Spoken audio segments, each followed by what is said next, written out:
Hi friends, welcome to my channel. Gowri Kalyana ಧಾರಾವಾಹಿ ಸಂಚಿಕೆಯಲ್ಲಿ ಮುಂದೆ ಏನಾಗುತ್ತೆ ಅಂತ ಹೇಳಿ ತಿಳಿದುಕೊಳ್ಳೋಣ ಬನ್ನಿ. ಸಂಚಿಕೆ ಆರಂಭದಲ್ಲಿ ಮನೆಯಲ್ಲಿ ಹಾಸ್ಯಾಸ್ಪದ ವಾತಾವರಣವಿರುತ್ತದೆ. ಜ್ಞಾನೇಶಿಗೆ ತೀವ್ರ ಮರೆವಿನ ಕಾಯಿಲೆ ಇದ್ದು ಬೋರ್ಡ್ ಮೀಟಿಂಗ್ ವಿಷಯವನ್ನೇ ಮರೆತು ಆಕಳಿಸುತ್ತಾ ಎದ್ದು ಬರ್ತಾನೆ. ಮನೆಯಲ್ಲಿ ಆಶಾ ಅವನಿಗೆ ಕ್ಲಾಸ್ ತಗೊಂಡು ಕಾಲೆಳೆಯುತ್ತಾರೆ. ಗೌರಿ ಮಾಡಿದ ಫಿಲ್ಟರ್ ಕಾಫಿಗಾಗಿ ಜ್ಞಾನೇಶಿ ಕಾಯುತ್ತಿದ್ದು ಗೌರಿ ಕಾಫಿ ಕುಡಿದರೆ ಮಾತ್ರ ದಿನ ಶುರುವಾಗುತ್ತದೆ ಎಂದು ಹೊಗಳುತ್ತಾನೆ. ಗೌರಿ ಮಾಡಿದ ಕಾಫಿ ಚೆನ್ನಾಗಿಲ್ಲ ಎಂದು ಮನೆಯವರು ಗೊಣಗಿದಾಗ ಗೌರಿ ತನ್ನ ತವರು ಮನೆಯ ಕಷ್ಟದ ಆಲೋಚನೆಯಲ್ಲಿದ್ದು ಕೆಲಸದಲ್ಲಿ ಗೊಂದಲಕ್ಕೊಳಗಾಗುತ್ತಾಳೆ ಎಂಬುದು ವ್ಯಕ್ತವಾಗುತ್ತದೆ. ಮತ್ತೊಂದೆಡೆ ಗೌರಿಯ ತವರು ಮನೆಯಲ್ಲಿ ತಂದೆ ವೀರಣ್ಣ ಮನೆ ಮಾರಾಟ ಮಾಡುವ ಸೀತಾರಾಮ್ ಜೊತೆ ವ್ಯವಹಾರ ಮುಗಿಸಲು ನಿರ್ಧರಿಸುತ್ತಾರೆ. ಬಾಳಿ ಬದುಕಿದ ಮನೆಯನ್ನು ಕಳೆದುಕೊಳ್ಳಲು ಇಷ್ಟವಿಲ್ಲದೆ ಗೌರಿಯ ಕುಟುಂಬಸ್ಥರು ಕಣ್ಣೀರಿಡುತ್ತಾರೆ.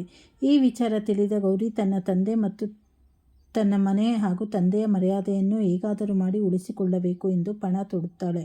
ಆಫೀಸ್ನಲ್ಲಿ ವಿವೇಕ್ ಗೌರಿಯಿಂದ ಮಾಡಿಸಿದ ಮಿಡಲ್ ಕ್ಲಾಸ್ ಜ್ಯುವೆಲರಿ ಡಿಸೈನ್ ಮೆಚ್ಚುಗೆಗೆ ವ್ಯಕ್ತಪಡಿಸಿ ಗೌರಿಯ ಕಷ್ಟಪಟ್ಟು ದುಡಿದ ಕೆಲಸಕ್ಕೆ ಸೂಕ್ತ ಫೀಸ್ ನೀಡ್ತಾನೆ. ಗೌರಿ ಉಚಿತವಾಗಿ ಅಥವಾ ದಾನವಾಗಿ ಹಣ ಪಡೆಯಲು ನಿರಾಕರಿಸಿದಾಗ ಇದು ನಿನ್ನ ಕೆಲಸದ ಕೂಲಿ, ಯಾರ ನೆರವನ್ನು ಉಚಿತವಾಗಿ ಪಡೆಯುವ ಬುದ್ಧಿ ನನಗಿಲ್ಲ ಎಂದು ವಿವೇಕ್ ಸ್ಪಷ್ಟಪಡಿಸುತ್ತಾನೆ. ವಿವೇಕ್ ನೀಡಿದ ಹಣದಿಂದ ಗೌರಿಗೆ ತವರು ಮನೆಯ ಸಾಲ ತೀರಿಸಲು ದಾರಿ ಸಿಕ್ಕಿದಂತಾಗುತ್ತದೆ. ಶ್ಯಾಮ್ ಕೂಡ ಗೌರಿಯ ತವರು ಮನೆ ಪ್ರೀತಿಯನ್ನು ಕಂಡು ಮೆಚ್ಚುಗೆ ವ್ಯಕ್ತಪಡಿಸಿ ತಕ್ಷಣ ಹೋಗಿ ಸಾಲ ತೀರಿಸುವಂತೆ ಸಲಹೆ ನೀಡ್ತಾನೆ.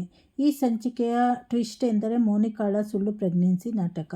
ತಾನು ಗರ್ಭಿಣಿ ಎಂದು ಇಡೀ ಮನೆಯನ್ನು ನಂಬಿಸಿದ ಮೋನಿಕಾನಿಗೆ ಅನಿರೀಕ್ಷಿತವಾಗಿ ಪೀರಿಯಡ್ ಆಗಿ ತೀವ್ರ ಹೊಟ್ಟೆ ನೋವು ಕಾಣಿಸಿಕೊಳ್ಳುತ್ತದೆ. ನೋವು ತಡೆಯಲಾಗದೆ ಮೆಡಿಕಲ್ ಸ್ಟೋರ್ನಿಂದ ರಹಸ್ಯವಾಗಿ ಪೇನ್ ಕಿಲ್ಲರ್ ಮಾತ್ರೆಗಳನ್ನು ಆರ್ಡರ್ ಮಾಡಿ ತರಿಸಿಕೊಳ್ತಾಳೆ.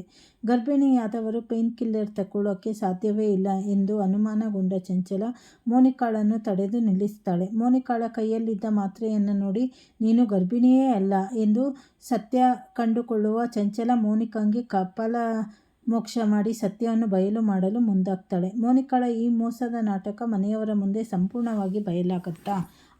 ಅವರ ಅತ್ತೆ ಮೋನಿಕಾಳನ್ನು ಮನೆಯಿಂದ ಆಚೆ ಹಾಕ್ತಾರಾ ಎಂಬುದನ್ನು ತಿಳಿಯಲು ಮುಂದಿನ ಸಂಚಿಕೆಯಲ್ಲಿ ನೋಡೋಣ.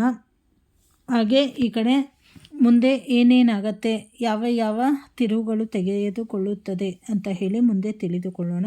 ಹೊಸದಾಗಿ ಯಾರ್ಯಾರು ಚಾನಲ್ ನೋಡ್ತಾ ಇದ್ದೀರಾ ಚಾನಲನ್ನು ಸಬ್ಸ್ಕ್ರೈಬ್ ಮಾಡ್ಕೊಳ್ಳಿ. ಹಾಗೆ ಲೈಕ್ ಮಾಡಿ, ಶೇರ್ ಮಾಡಿ, ಸಪೋರ್ಟ್ ಮಾಡಿ. ಫಸ್ಟಿಂದ ಲಾಸ್ಟ್ವರೆಗೂ ನೀವು ವಿಡಿಯೋ ನೋಡಿದ್ರೆ ನಿಮಗೆ ವಿಡಿಯೋ ಏನು ಅಂತ ಹೇಳಿ ಗೊತ್ತಾಗತ್ತೆ. ಹಾಗೆ ಕತೆ ಏನು ಅಂತ ಹೇಳಿ ಅರ್ಥ ಆಗುತ್ತೆ. ನಿಮಗೆ ಯಾವ ಸೀರಿಯಲ್ ಇಷ್ಟ ಅಂತ ಹೇಳಿ ಕಾಮೆಂಟ್ ಮಾಡಿದ್ರೆ ಆ ಸೀರಿಯಲ್ನ ಮಾಹಿತಿಯನ್ನು ನಾನು ನಿಮಗೆ ಹಾಕ್ತೀನಿ. ಧನ್ಯವಾದಗಳು. Thank you for watching my channel.